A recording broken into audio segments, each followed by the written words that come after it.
दोस्तों इन दिनों दो ही मुद्दे जो है वो ज़्यादा चर्चाओं में। पहला मुद्दा जर्जर स्कूल होगा और दूसरा मुद्दा रासायनिक पानी जो डोली अराबा उस क्षेत्र में जो है दूषित पानी जो है फैक्ट्रियों द्वारा छोड़ा जा रहा है और उसका पानी जो है बहकर डोली अराबा दूधावता चारनान ये गांव है वहाँ पर जो है ये आ रहा है पानी और इसको लेकर काफ़ी लोग जो है वो परेशान नज़र आते हैं और कई लोगों को जो है वो घर खाली करने के आदेश जो है वो जारी कर दिए। आज हमारे साथ में थान सिंह डोली हैं जो आरएलपी से नेता हैं। उनसे जानेंगे वहाँ पर ये लगातार संघर्ष कर रहे हैं, पूरा वहाँ की लड़ाई लड़ रहे हैं उस पानी को कैसे करके शिफ्ट करवाने की या फिर जो है उस पानी को रोकने को लेकर जो है लगातार संघर्ष कर रहे हैं। थान सिंह जी, सबसे पहला मेरा सवाल ये है कि कब से ये लड़ाई जो है वो चल रही है इस पानी दूषित पानी को लेकर, कब से लड़ाई जंग जारी है आपकी? देखिए 15 साल पहले पानी की शुरुआत हुई इसकी। ये दूषित पानी वैसे तो जोधपुर के इलाके के गांव में आज से 20 साल पहले ये पानी आ गया। तो हमारे जो बाड़मेर जिले बालोतरा जिला है उस ज़िले में ये आज से 15 साल पहले आया, लगभग 2010 में आया है और उसके बाद ये पानी कंटिन्यू आ रहा है। कई बार ग्रामीणों ने अपने इस तरह की लड़ाइयाँ लड़ी, खूब मेहनत की, खूब प्रयास किए, प्रयास हम कोई कमी को रखी, लेकिन सफलता मिली नहीं। उसके बाद 2018 के बाद तो कंटिन्यू मैं इस लड़ाई को लड़ रहा हूँ और प्रयास भी किए और कई हमारे जो बुद्धिजीवी है उन्होंने कोर्ट के माध्यम से प्रयास किए, एनजीटी में मुकदमे लगाए, राज्य सरकारों पे जुर्माने लगाए, लेकिन क्या नहीं नेट डूबे जो बात तो कि नहीं माने को नहीं। अब नेडा कहना नेडा ऊपर माल हकरो ताजो आवे और ताज़ा माल रे चक्कर में मालों को बिगाड़ करे और माने मरण वास्ते छोड़ दिया। और पानी इन वजह आ रही हो, बाकी एक दिन पानी नहीं आवे, मैं आपने भरोसा दिलाऊँ माराटे एक दिन भी पानी भेज दे। अगर सरकार में बैठा अधिकारी जिम्मेदारी ले ले और सरकार खुद जिम्मेदारी तय कर दे कि एक बूंद अगर पानी किसी भी किसान के खेत में गया तो उस फैक्ट्री पर तुरंत ताला लगेगा, अगर इस बात को तय कर दे, जिम्मेदारी तय कर दे, तो मैं मानता हूँ ये पानी नहीं आ सकता। लेकिन जिम्मेदारी तय करने वाले लोग नहीं हैं। तो आप बोल रहे हो पानी नहीं आ सकता, कैसे, क्यों? वहाँ से पानी फिर कहाँ पर डाइवर्ट किया जाएगा? अगर अवैध फैक्ट्रियाँ जो है उसको बंद कर दे। अवैध फैक्ट्रियाँ चलाने वाले कौन लोग हैं ये भी आप पता करो। अवैध फैक्ट्रियों के संचालक कौन है, उन पे किसका हाथ है ये भी पता होना चाहिए। मैं मानता हूँ जो वैध फैक्ट्रियाँ चल रही है वो वैध फैक्ट्री के संचालक इन अवैध वालों के चक्कर में मर रहे हैं। वैध फैक्ट्री के संचालक तो इस पानी को रिसाइकल भी कर रहे हैं। कोई एक दो होगा, मैं नहीं मानता कि वो 19-20 नहीं करता होगा, लेकिन 19-20 से इतना पानी नहीं आ सकता। ये तो पूरा का पूरा दाल ही काली है, इसलिए इतनी गड़बड़ हो रही है। जोधपुर आप पता कर लेना, एक बड़े नेताजी हैं भारतीय जनता पार्टी के हैं, उनके बड़ा सा हब बना हुआ है। मैं आपके माध्यम से खुलासा कर रहा हूँ और मैं बिना जानकारी के, बिना तथ्यों के, बिना सबूत के कोई खुलासा करता नहीं हूँ। अब आपको ज़रूरत हो तो आप ड्रोन उड़ाना यहाँ से, आपको पता चल जाएगा कि अंदर कितना सारा कपड़े की धुलाई अवैध हो रही है। और वो बीजेपी के नेता है और जोधपुर के महापौर भी रहे पहले, ये पता कर लेना आप। और उसके बाद 2-3 और बीजेपी के लोग हैं जो अवैध फैक्ट्रियों का बहुत बड़ा अंदर जाल बिछाया हुआ है, जिसके अंदर परिंदा भी पर नहीं मार सकता, ऐसी सिक्योरिटी के तामझाम किए हुए हैं। अगर कोई आम आदमी अगर वहाँ चेकिंग के लिए चले जाए तो गुंडे मवाली जैसे लोग उनके पास रखे हुए हैं, उनके खिलाफ मारने की या उनको डराने धमकाने का काम कर रहे हैं। तो पूरा का पूरा पानी की जड़ तो वो है।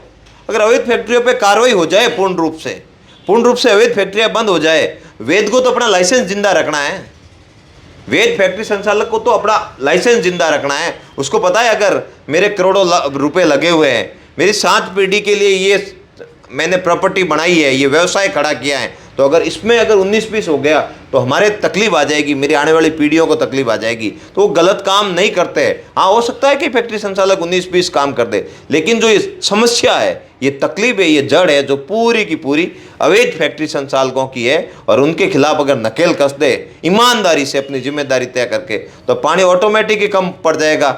और उसके बाद जो पानी बचेगा उसका व्यवस्थित रूप से संयुक्त पूंजी कंपनी से, कोई ऐसी कंपनियां जो इस पानी के लिए काम करती है। जब इजराइल खारे पानी से पीने के लिए मीठा पानी बना सकता है, तो आप इस पानी को कृषि के लिए उपयोग नहीं ले सकते क्या? आप या बाड़मेर के बाहर से रिंग रोड निकाल सकते हो, किसानों के खेतों को सीर के भारतमाला निकाल सकते हो, तो इस पानी के लिए आप इतना बड़ा कोई प्रोजेक्ट नहीं लगा सकते हो। आप 170 करोड़ की बात करते हो, काम क्या आया 170 करोड़? अभी इस बजट में इन्होंने 146 करोड़ रुपए लिए, वो काम क्या आया? व्यवस्थित रूप से कार्य योजना बनाए और फैक्ट्रियों का जो पानी है उस पानी के लिए अगर व्यवस्थित किसी कंपनी के साथ, किसी बड़े औद्योगिक घराने के साथ समझौता करके, या अगर अच्छा प्लांट लगे तो इसी पानी से खेती हो सकती है।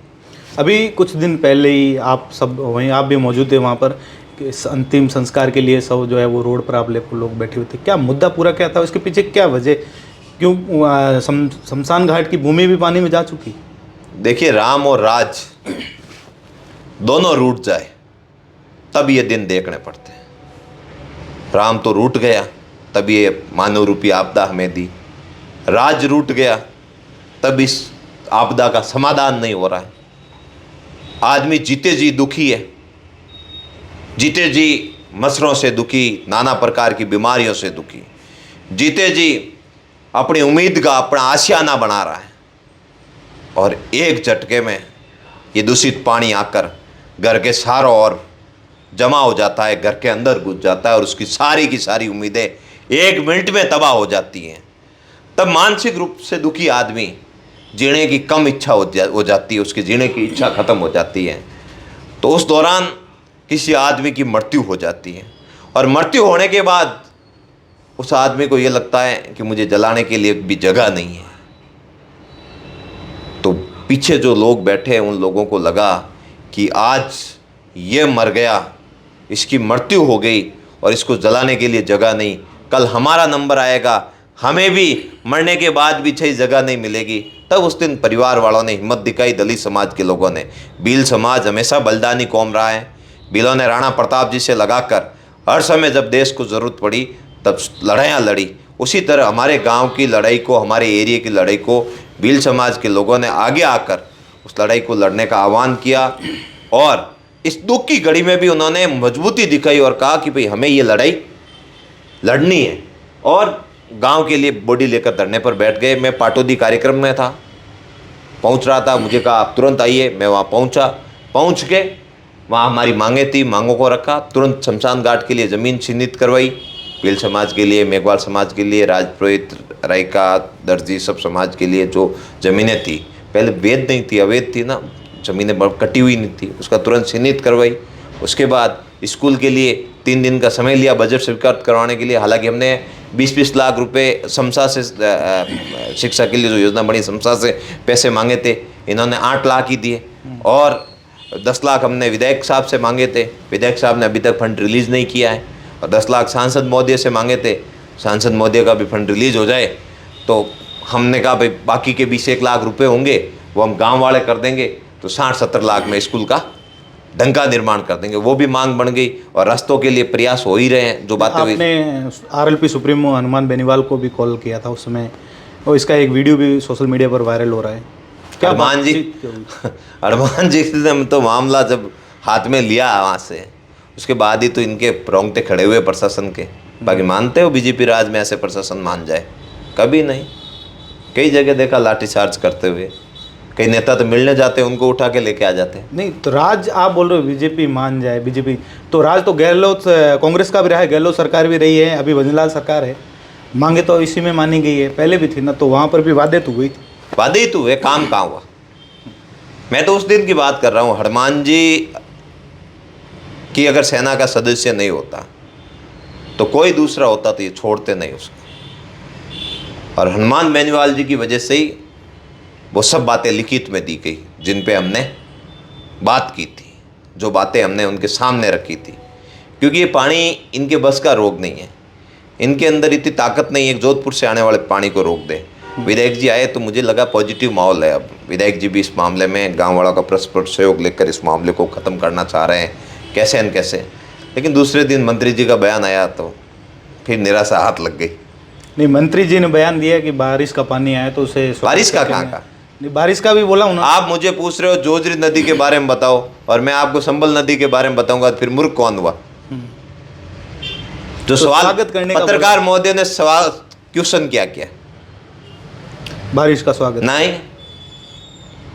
जोधपुर फैक्ट्रियों का पानी आ रहा है रासायनिक डोले आराबा में, वो सवाल किया, मैं आपके सामने हो तो चैनल के सामने सलाह के बता दूंगा वो बाइट। तो उन्होंने कहा स्वागत करना चाहिए। या तो मंत्री जी ने 2-3 दिन नींद नहीं ली होगी, मुझे ऐसा लग रहा है, तो उनको सही सुना ही नहीं दिया होगा। तो मानवीय भूल हो जाती है, उनको माफ़ी मांग लेनी चाहिए कि मैंने ये जानबूझ के आपका अपमान नहीं किया, मेरे से गलती से हो गया, मैं जनता से सार्वजनिक रूप से माफ़ी मांगता हूँ। कह दे, क्या फ़र्क पड़ेगा बताओ? बनाने वाली तो जनता ही है, आप कोई पढ़ लिख के तो बने नहीं हो। जनता ने बनाया, 5 साल का आपको स्थायी लाइसेंस दिया है। अगर काम करोगे तो जनता लाइसेंस रिन्यू कर देगी, नहीं तो बैठे रहोगे। कई बैठे हैं, उनको अधिकारी गालियाँ भी दे रहे हैं, सुन रहे हैं शुभ साहब।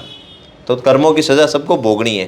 अगर गलत करोगे तो भोगनी है, सही करोगे जनता अपने सर पे बैठा देगी, ताज, सर का ताज आपके सर पे रख लेगी। लेकिन ऐसा है नहीं। मंत्री जी का बयान कहीं न कहीं जिम्मेदारियों से बचने का था, कहीं न कहीं उन फैक्ट्री वालों का डर था जो बीजेपी को बड़े रूप से संधा दे रहे हैं। जो इन किसानों को मारने का जो टेंडर बीजेपी ने ले रखा है, इन गाय माता को मारने का जो टेंडर ले रखा है, इन हिरणों को जो मारने का टेंडर ले रखा है, उसके पैसे, बड़ी रकम कहीं न कहीं बीजेपी को संदेह के रूप में आ रही है उन अवैध फैक्ट्रियों वालों से। इसीलिए ये चुप बैठे हैं। बाकी इतना बड़ा कोई मामला मानवाधिकार आयोग अगर संज्ञान में लेने जैसी स्थिति है, वनस्पति खतरे में आ गई, लोग खतरे में आ गए, और कोई बोल ही नहीं रहा है कि इसका समाधान करेंगे। अब ये कह रहे हैं कि हम इसकी योजना बनाएंगे। एक बात बताओ, ऐसी बातों की कभी योजना बनती है क्या? नहीं बन सकती ऐसे बातों की योजना। अभी 2 गाँव को खाली करने के आदेश भी आए हैं कि गांव को जो खाली कर दो, अगर नहीं कर रहे हो तो आपकी स्वयं की जिम्मेदारी। दसराज जी, मैं कहीं कहूँ था ना कि कोयला खाए नहीं काला मुंडा भाई। इन लोगों रे बीजेपी वालों रे कहो कि सरकार में जब है इनर जोधपुरा कोयला खाउड़ा है। जोधपुर, हाँ भाई, जोधपुर मिनका रखो ना, मिनक तो हकरा है जोधपुर, अपना इतना मिनक है। लेकिन जो अवैध फैक्ट्री वाला है, इनर कनु कोयला खाउड़ा है। और अब कोयला खाउड़ा अगर बोले तो ही मामलो गड़बड़ वे नन कहीं वे कि मारो कहने कि मिन खान मारो, इन्हें मिन खान दबाओ। तभी मिन लोगों के लिए आदेश जारी कर दिया कि आप गांव छोड़ के चले जाओ। तो पहले जगह तो तय कर लेते कहाँ चले जाएं भाई। नई जगह तो बताओ कहाँ जाएं। हिंदुस्तान छोड़ दे, बालोतरा छोड़ दे, कोई जगह तो तय कर लेते आपको वहाँ जाना है। आदेश जारी कर दिया। लेकिन कहते हैं ना, कभी कभार उल्टे काम भी सही होते हैं। ये काम इन्होंने फैक्ट्री वालों के दबाव में किया, लेकिन हमारे लिए आनंद फानंद में इन्होंने लेटर जारी किया, दबाव था थान सिंह फिर धरने पर बैठ जाएगा या फिर कोई दूसरा नेता आकर भी इन लोगों की आवाज़ उठा लेगा। तो इन्होंने आनंद फानंद में अपना बसाव करने के लिए ये बयान जारी किया। उसमें इन्होंने एक शब्द लिख लिया पहली बार, रासायनिक पानी, जिसकी हमें आवश्यकता थी। ये लोग इतने दिन से जब लेटर टाइप करते ये लिखते सीवरेज का पानी, रासायनिक पानी कभी नहीं लिखा इन्होंने। प्रथम बार इन्होंने लिख दिया रासायनिक पानी। अब काम हो गया, अब सबको पार्टी बनाकर कोर्ट के कटघरे में खड़े तो मान ही लिया ना। अब माने कौन बताओ? ग्राम पंचायत की सरकार कौन होती है? ग्राम पंचायत की सरकार वीडियो होता है। वीडियो ने लेटर जारी कर दिया और लेटर ऊपर के आदेश अनुसार जारी किया। सीधा तो वीडियो की क्या हिम्मत होती है कि अगर आदेश जारी कर दे। उसने ऊपर के आदेश अनुसार किया, तो ये तय हो गया कि ये रासायनिक पानी है। अब इसमें कलेक्टर साहब से लगाकर, मुख्यमंत्री जी से लगाकर, संबंधित मंत्री जी से लगाकर, जीतते इसमें हैं सबको कोर्ट का दरवाज़ा हम खटखटाएंगे और सबको कटघरे में खड़ा करेंगे। और मंत्री जी के बयान पर भी जोधपुर यहाँ से पानी टैंकर के भर के, पानी से भर के टैंकर जोधपुर लेके जाएंगे ढोल नगाड़ों के साथ। मंत्री जी को घर से बाहर बुलाएंगे, मंत्री जी बाहर आओ, आपके पीने के लिए शुद्ध जल, जोजरी नदी का शुद्ध पेयजल आपके लिए लेके आइए, ये लो लोटा ले रहो सा पियो। ये कहेंगे तब उनको पता चलेगा ये पानी शुद्ध है या नहीं है। या तो माफ़ी मांग ले सार्वजनिक रूप से, मैंने गलत कह दिया, नहीं तो पानी पीने के लिए तैयार है, हम पानी पिलाएंगे। शुद्ध पानी है तो स्वागत योग्य पानी तो पिलाना ही होगा। लोनी नदी आती है तब हम तो उस पानी को ढोल नगाड़ों के साथ बधाते हैं, लेकिन ये जोजरी नदी है नहीं ना। मुझे आप एक बात बताइए कि सरकारें आई है गई है, कांग्रेस बीजेपी, कई विधायक है पुराने गए आए नहीं ना, पुराने नए क्या है इसके। ये वर्तमान जो वर्तमान पेच कहाँ अटक रहा है वो बताइए। वर्तमान जो विधायक जी है, इससे पहले उनके पिताजी थे, और उधर कांग्रेस में मदन जी हैं। मदन जी, उससे पहले मदन जी थे, उसके बाद अमरा राम जी थे, फिर मदन जी थे, फिर अमरा राम जी का बेटा आ गया। नया कौन आया बताओ?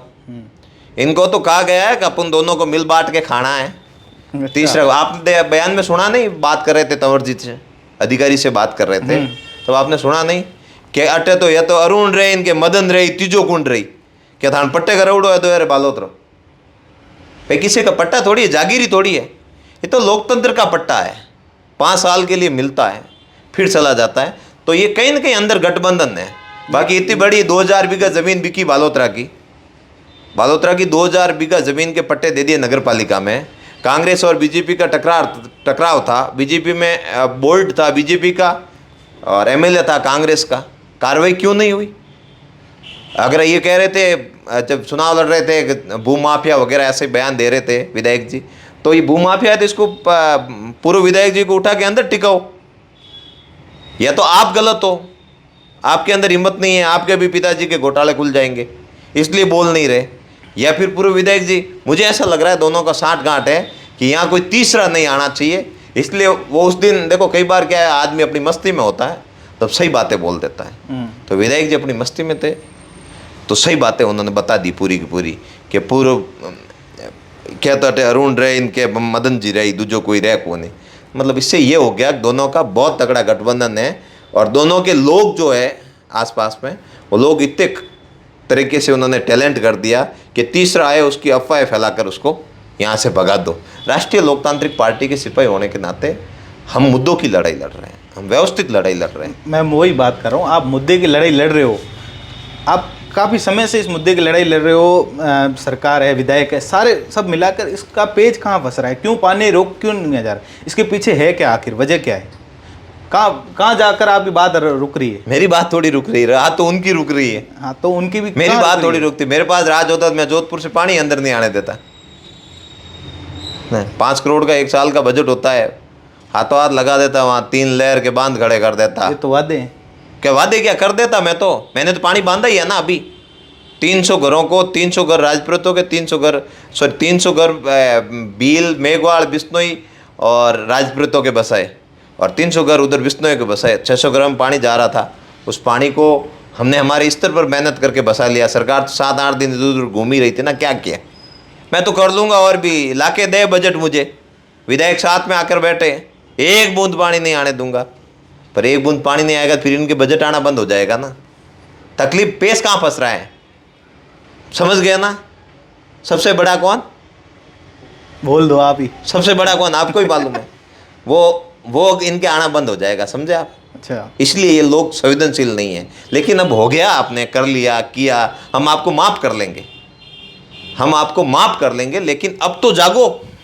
बुढ़िया कहवे नहीं, जद जागो जदी सवेरो। सवेर सुबह का भूला शाम को घर आ जाए, तो हम ही तो घर और होते हैं। हमें भी तुम्हारी बात रख लो, मैं मान ले सब बात ने। अब अगर व्यवस्थित रूप से अगर अब भी इसमें पैरवी कर ले तो वनस्पति, मानव और यहाँ के लोग बच सकते हैं, यहाँ की ज़मीन बच सकती है, वापस कोई नवासार हो सकता है। लेकिन अब नहीं जगे तो मामला गड़बड़ होगा और इस बार हम छोड़ने के मूड में नहीं हैं। हम मामले को आगे तक लेके जाएंगे और बात उठी है तो दूर तक जाएगी, ये बात तो तय है। अच्छा, इस मुद्दे को साइड में रखिए, एक सवाल मेरा ये है, पर्सनली सवाल है, एसआई भर्ती को लेकर क्या हुआ? आपके नेताजी वहाँ पर धरने पर थे। बिल्कुल, धरने पे आज भी हैं। तो अभी जयपुर में बड़ा कार्यक्रम हुआ है, तो कर लिया बड़ा कार्यक्रम, बिना सरकार के तो कार्यक्रम भी तो कर सकते हैं। हाँ, तो उसका निर्णय क्या है? दिल्ली की ओर जाने की तैयारी करेंगे। लोकसभा आई, लोकसभा में अगर लोकसभा सरकार तो ये चाह रही है गढ़मान वहाँ बिजी रहे और लोकसभा नहीं चले, लोकसभा में नहीं आए तो हमें उल्टे सीधे सवाल नहीं पूछे। सरकार की तो यही मंशा है, दूसरी मंशा क्या है बताओ? तो इसलिए फैसला नहीं कर रही। फैसला इसलिए तो नहीं कर रही है, पता है हनुमान दिल्ली की ओर लग जाए तो हम 7-8 दिन निकल जाएंगे इधर। लेकिन लोकसभा में देखिए, हनुमान जी पूरे राजस्थान की उम्मीद है, तो उनको लोकसभा में भी हाजिर रहना बहुत ज़रूरी है। जैसे अभी किसानों के फसल बीमा क्लेम का मामला उठाया, अगर हनुमान जी अंदर नहीं जाते, इस ऐसा ही भर्ती को लेकर यहीं बैठे रहते और अंदर बात नहीं उठाते, वो तो बेल तक गए ही आवाज़ उठाने के लिए। तो आज अब मैं ये तो पता चला कि हमें अगर मात्र कितने महीने, 3 महीने बताया, 3 महीने बताया शायद, पूरा मैंने पढ़ा नहीं सही से।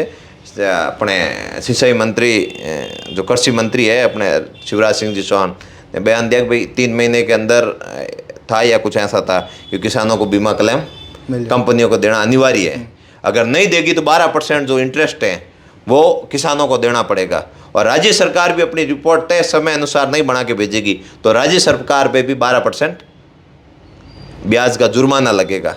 तो ये हमें ये तो पता चला, कल हम कोर्ट में जाएंगे तो भी वो लिखित आदेश लेके तो जाए, भाई हमारे 3-3 साल का बीमा क्लेम बाकी पड़ा है, वो सब इंटरेस्ट मिला के हमें दे दीजिए। एक देश के सेना के लिए ऑपरेशन चलाया गया था, ऑपरेशन सिंदूर। आपके नेताजी ने कल सदन में कहा है कि ऑपरेशन सिंदूर नाम ऐसा रख दिया गया है जैसे पाकिस्तान की मांग में सिंदूर भर रहा हो। तो भर दिया तो ले आओ पाकिस्तान को, अब अपना ही तो था वहाँ, आधे भाई तो अपने रह ही रहे ना, ले आओ साथ में मिला दो, एक रहेंगे क्या है। अब तो शिवराज सिंह ने भी वापस बयान दिया ना कि हम पीओ के जो पाक अधिकृत ले लो ना, फिर देर किस बात की, 13 साल तो हो गए, ले नहीं पाए, 11 हो गया ना, ले नहीं पाए, अभी ले लो। अभी तो आपके पास 2-3 साल का समय है, फिर तो जनता मौका देख नहीं दे। इस बार 400 वाली भी आपकी बातें गप हो गई, और अगली बार पता नहीं आपके ये कांग्रेस के 100 कर रहे हो, कहीं पता नहीं आप 100 पे आकर अटक जाओ, ये ना हो जाए। तो ले लो अभी, देखो कोई अच्छा कार्य हो उसमें देरी नहीं करनी चाहिए, तुरंत प्रभाव से उस काम को कर लेना चाहिए। और काम कहे बूढ़िया कहे क्यों काम निवड़े, तो बड़कटी चाइना में जानो है, कटी बांग्लादेश में जाना, काम घना बाकी है ना, करना कुछ नहीं है, बातें करनी है, बातों से पीओ के आता नहीं है। पीओ के लेने के लिए दम चाहिए, सेना को खुली छूट देनी चाहिए। और बाकी तो आपको सब पता ही है क्या मामला चल रहा है, मैं ज़्यादा नहीं जाऊँ अपन मुद्दे पर, मेरे तो घर की मामला नहीं निबड़ रहा है, मैं अब देश की बातें कहाँ करूँ। आ जाते हैं। अब अगला कदम क्या रहेगा इस पूरे वाकया को लेकर? देखो अभी तो बहुत कुछ होगा। क्या रणनीति बना रहे हो? तो रणनीतियाँ बन रही हैं और अच्छी बनेगी और इलाज होगा इस बार। या तो देखो मेरी बात सुनो, या तो हम रहेंगे वहाँ या पानी रहेगा, दोनों में से एक को जाना है। तो गांव तो खाली करने का आदेश दे दिए, धीरे धीरे और भी दे देंगे आदेश। नहीं, आदेश क्या देंगे, लड़ाई लड़ेंगे पहले की तरह। हमारे बुजुर्गों ने ऐसे ही लड़ाई थोड़ी लड़ी है, जुंजार शहीद, गायों की रक्षा के लिए, परिवार की चिंता थोड़ी की उन्होंने, लड़े ही तो थे।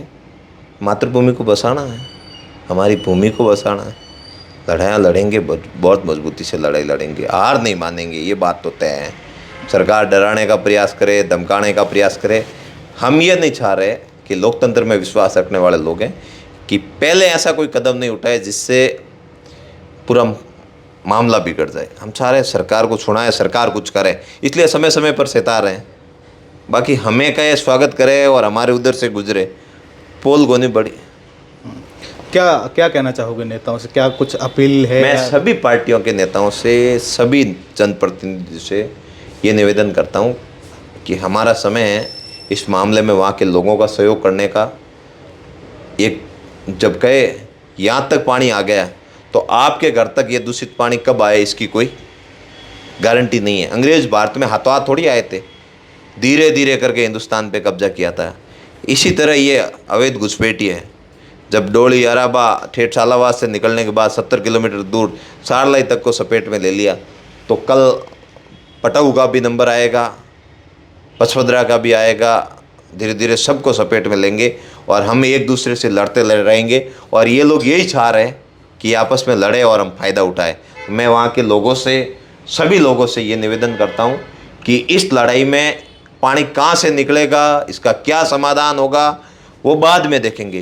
पहले इस समाधान को तो करवाओ, वो लड़ाई बाद में लड़ लेंगे आपस में। मैं अटियों को निकल दूँ, अटियों निकल दूँ, अटी मारो है, अटी हो है, ये तो योजना आई जने तो की करो, पहले ही थे लड़ जो मैं अटी को, हमें जावे जटू जाउन दो। पर आप मजबूती से इस मामले में लड़ाई लड़के एक चीज़ तय करवाओ कि हम बाद में हमारी लड़ाई को लड़ लेंगे, पहले इस पानी से हमें आज़ाद होना है, एकजुट होना है। ये मत कहो कि वो इसका फ़ायदा कर रहा है, इसका नुकसान है। हम लोग यही चाह रहे हैं कि सभी का फ़ायदा हो और ये पानी यहाँ नहीं रहे, हमारी यही नीति है। और हम लोग सभी लोगों से निवेदन करते हैं कि इस लड़ाई में मानवता के लिए साथ में रहकर उन लोगों की मदद कीजिए, उन बच्चों के लिए, उन नौनियालों के लिए जो स्कूल की छत टपक रही है और हर एक मिनट के लिए वो डरा हुआ, सहमा हुआ स्कूल में बैठा है अपने पिताजी की, अपनी माताजी की उम्मीद बन के कि मुझे उनके लिए कुछ करना है। उन बच्चों को सबल प्रदान करने के लिए इस लड़ाई में हमारा सहयोग कीजिए। वाकई में समस्या बहुत गंभीर है। हमने भी कई बार इसको लेकर जो है खबरें की हैं, कई बार आपको भी वीडियो दिखाए हैं, वहाँ की तस्वीरें भी दिखाई हैं, कल ही एक वीडियो दिखाया था। तो समस्या गंभीर है। अब न जाने कब सरकार की नींद खुलेगी और इस ओर ध्यान दिया जाएगा और कब जाकर डोली अराबा और आसपास के गांवों की यह समस्या दूर होगी। तो जुड़े रहे ऐसे ही तमाम प्रकार के अपडेट के लिए द खटक के साथ। मैं आपका साथी जसवंत सिंह सिवकर।